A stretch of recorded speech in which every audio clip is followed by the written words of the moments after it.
आज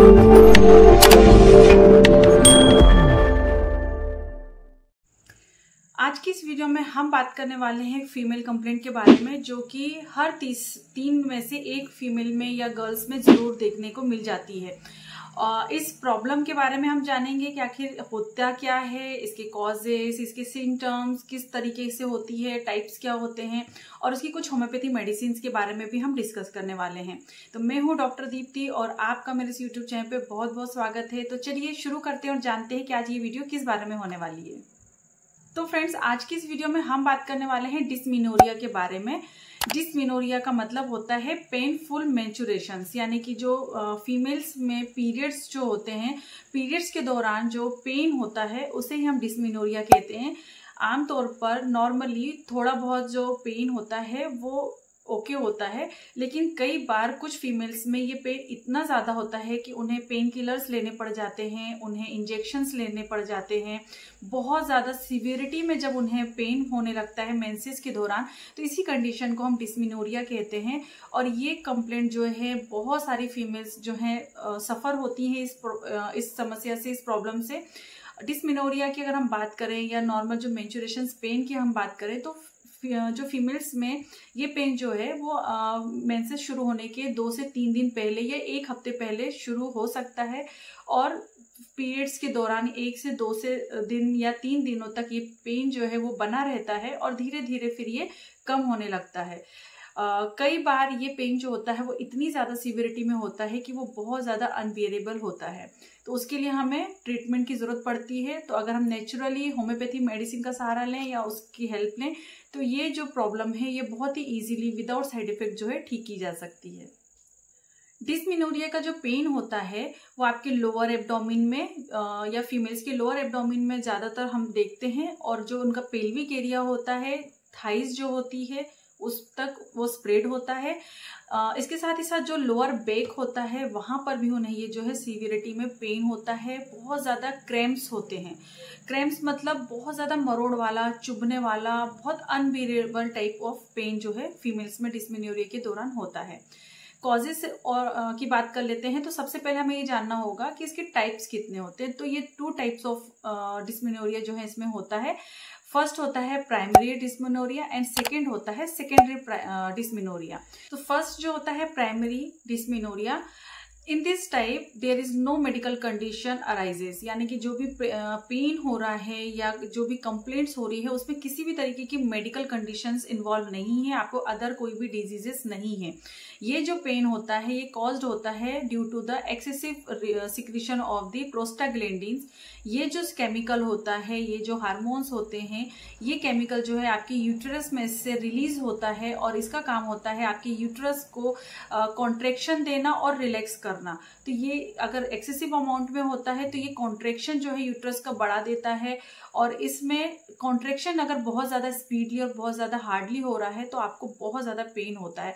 तो यहाँ पर जब भी प्रोस्टाग्लैंडिन्स बहुत ज्यादा इंक्रीज हो जाता है और इसके सिक्रीशन जो है बढ़ जाते हैं, तो वहां पर आपको क्रैम्प्स जो है देखने को मिलते हैं। और ये जो ये इस टाइप का जो भी क्रैम्प्स हैं या पेन है, ये फीमेल्स में बहुत कम एज में जब फीमेल्स होती हैं, जैसे उनके पीरियड जो है बहुत ज्यादा यंगर एज में स्टार्ट हो जाते हैं, before the 11 years of the age में, तब उनको ये जो है कंप्लेंट देखने को मिलती है। और ये वाला टाइप जो होता है वो जैसे जैसे फीमेल्स की एज इंक्रीज होती है, ये डिस्मेनोरिया जो है धीरे धीरे करके ऑटोमेटिक खत्म होने लगता है और ये जो सीवियरिटी हो रही है पेन की वो भी स्लो डाउन हो जाती है।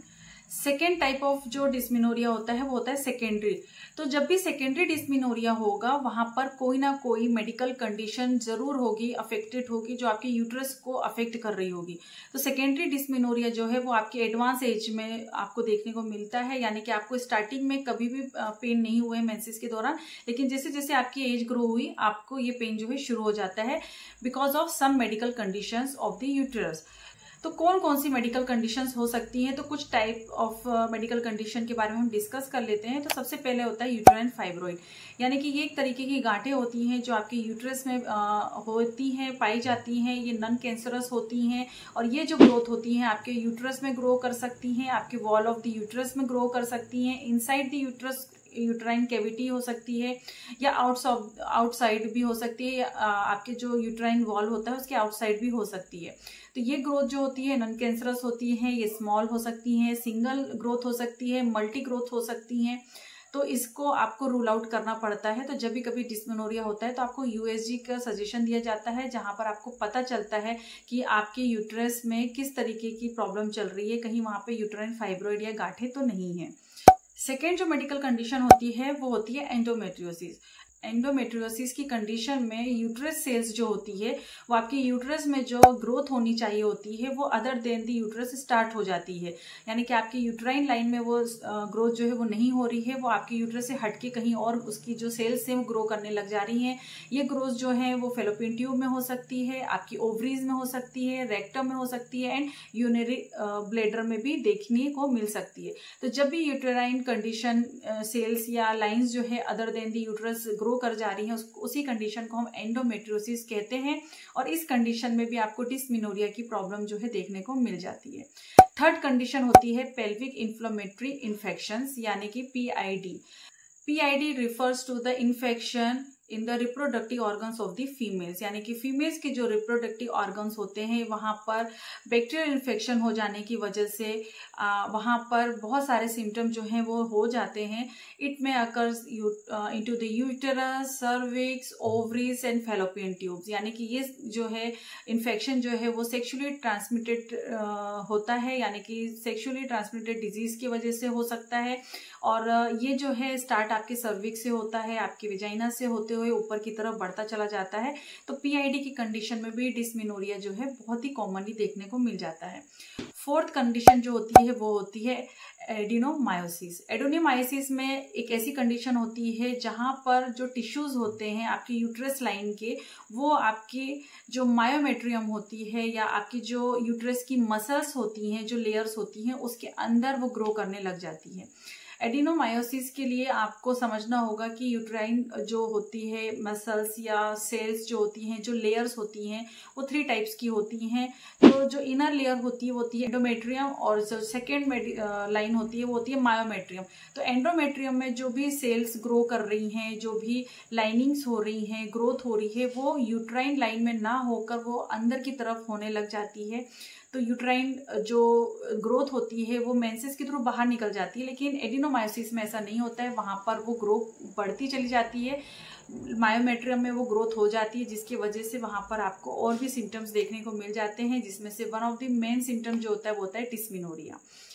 नेक्स्ट जो कंडीशन होती है लास्ट वन होती है सर्वाइकल स्टेनोसिस, यानी कि narrowing of the opening of the cervix. जो आपकी सर्विक्स की ओपनिंग होगी वहां पर नेरोइंग होने की वजह से या वहां पर सकरा होने की वजह से, वहां पे स्पेस कम होने की वजह से जो आपका मेंस्ट्रुअल ब्लड का प्रेशर आता है, उस ब्लड फ्लो जो होता है उसके प्रेशर की वजह से आपको पेन जो है देखने को मिल सकता है, यानी कि यूट्रस में पेन जो है देखने को मिलता है, जिसकी वजह से आपको डिस्मेनोरिया के सिम्टम जो है देखने को मिल जाते हैं। सम रिस्क फैक्टर्स इसमें देखने को मिलते हैं। फीमेल जो लेस देन 20 ईयर्स एज की होती हैं उनमें डिस्मेनोरिया कॉमनली देखने को मिलता है। जिनकी प्यूबर्टी जो है वो 11 ईयर्स के पहले स्टार्ट हो गई है, या जो मिनार्की है वो 11 साल से पहले स्टार्ट हो गया है, तो उनमें डिस्मेनोरिया देखने को मिलता है। अगर फैमिली हिस्ट्री अगर रही हो जिनमें कि पेनफुल मेंसेस होते हैं, तो ये फैमिली हिस्ट्री की वजह से आप में भी ये वाली प्रॉब्लम देखने को मिल सकती है। अगर आपको हेवी पीरियड्स होते हैं या फिर इरेगुलर मेंस्ट्रुएशंस होते हैं तो वहां पर भी डिस्मेनोरिया होती है। साथ ही साथ ऐसी फीमेल जो स्मोक करती हैं वहां पर भी रिस्क फैक्टर्स जो है ये कंक्लूड होता है या वहां पर ये ऐड होता है, जहां पर डिस्मेनोरिया जो है देखने को मिल सकता है। चलिए जानते हैं सिम्टम्स क्या होंगे, किस तरीके के जो है लक्षण जो है फीमेल्स में देखने को मिलेंगे अगर उनमें डिस्मेनोरिया की प्रॉब्लम है। तो सबसे पहले तो पेन होगा, क्रैम्पिंग टाइप ऑफ पेन होगा in the lower abdomen that arise from intensity from mild to severity, यानी बहुत ज्यादा इंटेंसिटी में होगा, माइल्ड से लेकर तो सीवियरिटी की तरफ जाएगा। In some cases it can be throbbing time और dull type of the pain, यानी कि बहुत ज्यादा कॉन्स्ट्रिक्शन के साथ में होगा, बहुत ज्यादा सीवियरिटी के साथ में पेन होता है। ये पेन जो है कुछ दिनों पहले यानी कि 1 से 4 दिन के पहले मेंसेस शुरू होने के पहले स्टार्ट हो सकता है, और ये जो है जब मेंसेस चल रहे होते हैं तो इसकी इंटेंसिटी जो है बहुत ज़्यादा बढ़ जाती है। स्टार्टिंग में, बिगनिंग में ये पेन जो है बहुत ज़्यादा सीवियर होता है, और जैसे जैसे मेंस्ट्रुएशंस आपके ख़त्म होने वाले होते हैं वैसे वैसे ये पेन जो है कम होने लग जाता है। This type of pain can extend to the thighs and your lower back, यानी आपके जो बैक होता है वहां पर भी ये पेन हो जाता है, एक्सटेंड कर जाता है।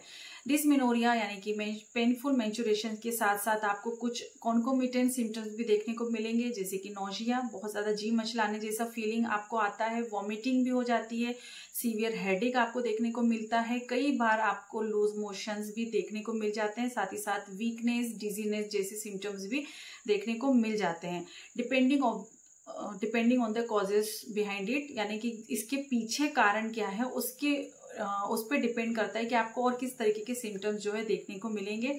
तो पेनफुल पीरियड जो है वो कई बार अदर कंडीशंस के साथ में भी एकम्पनीड कर सकता है, जैसे कि heavy periods, abdominal pain, painful bowel movements यानी कॉन्स्टिपेशन भी आपको होगा, पेनफुल यूरिनेशन, फाउल स्मेलिंग, या जो वेजाइनल डिस्चार्जेस होंगे उसमें बहुत ज़्यादा फाउल स्मेलिंग होगी, साथ में कभी कभी आपको फीवर जैसा भी फील हो सकता है। तो इस तरीके के सिम्टम्स जो हैं वो डिस्मेनोरिया में देखने को मिल जाते हैं। तो ये थी थोड़ी सी जानकारी डिस्मेनोरिया के बारे में, उसके कॉजेस, उसके टाइप्स एंड सिम्टम्स के बारे में। चलिए आगे बढ़ते हैं और जानते हैं होम्योपैथी ट्रीटमेंट के बारे में। तो 3 होम्योपैथी मेडिसिन को 30 पावर में आपको लेना है, बराबर मात्रा में मिक्स करना है। ये कॉम्बिनेशन है डिस्मेनोरिया के लिए।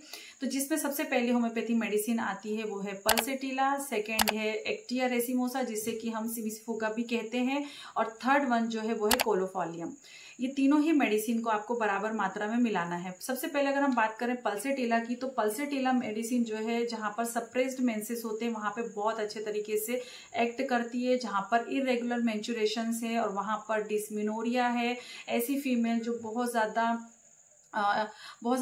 नाजुक है, बहुत ज़्यादा फेयरी कॉम्प्लेक्शन की है, और ऐसी पेशेंट में सीवियर मेंस्ट्रुएशंस हो रहे हैं या सीवियर पेन के साथ में मेंस्ट्रुएशंस हो रहे हैं, तो वहाँ पे पल्सेटिला बहुत अच्छे से एक्ट करती है। सेकेंड होम्योपैथी मेडिसिन जो है वो है एक्टिया रेसिमोसा। तो डिस्मेनोरिया में it is the very effective and wonderful homeopathy medicine, जहां पर फीमेल्स को लेबर लाइक पेन होता है। जैसे लेबर के दौरान पेन होता है सीवियरिटी में, उसी तरीके से लेबर लाइक मेंस्ट्रुएशंस पेन होते हैं, और बहुत ज़्यादा सीवियरिटी में उनको पेन जो है फील होता है, अनबियरेबल टाइप ऑफ पेन होते हैं। तो ये सिमिसिफोगा एक्टिया रेसिमोसा में होता है। और लास्ट जो होती है कोलोफाइलम, तो कोलोफाइलम में लिकोरिया बहुत ज़्यादा होता है, इंक्रीज अमाउंट ऑफ लिकोरिया होता है वहाँ पर, जिसमें कि स्मेल बहुत ज़्यादा होती है। कोलोफाइलम में जॉइंट पेन भी बहुत ज़्यादा होते हैं, स्पेशली जो स्मॉल जॉइंट्स होते हैं, जैसे कि आपके फिंगर के जो जॉइंट्स होते हैं वहाँ पर सीवियरिटी में पेन होते हैं। तो जब भी फीमेल्स में जॉइंट पेन हो, बैक पेन हो, थाई पेन हो, लिकोरिया भी है, फाउल स्मेलिंग भी है, सीवियर में या इरेगुलर मेंस्ट्रुएशंस हैं और बहुत ज़्यादा पेनफुल है, डिस्मेनोरिया है, तो ये तीनों ही मेडिसिन अलग अलग तरीके से एक्ट करती है, और ये बहुत ही वंडरफुल कॉम्बिनेशन है डिस्मेनोरिया के केसेस में। लेने की विधि की बात करें तो 2 बूंद डायरेक्ट टंग में आपको ले लेनी है। दिन में 2 से 3 बार आपको इस मेडिसिन का जो है यूज़ करना है, और बहुत ही अच्छे तरीके से ये इफेक्टिवली आपकी जो डिस्मेनोरिया है या पेनफुल मेंस्ट्रुएशंस है उसमें बहुत अच्छे से एक्ट करती है। तो होपफुली ये वीडियो आपको पसंद आई होगी। यदि वीडियो हेल्पफुल होगी तो इसे लाइक करिए, शेयर करिए, और अभी तक अगर आपने मेरे चैनल को सब्सक्राइब नहीं किया है तो नीचे रेड बटन है सब्सक्राइब का, उसे प्रेस करिए, बाजू में बेल आइकन है उसे प्रेस करना मत भूलिए। और इसी तरह नॉलेजेबल वीडियोस के साथ में हम आते रहते हैं। इसके बाद मिलेंगे हम नेक्स्ट वीडियो में, तब तक के लिए बाय बाय, अपना ध्यान रखें, खुश रहें, धन्यवाद।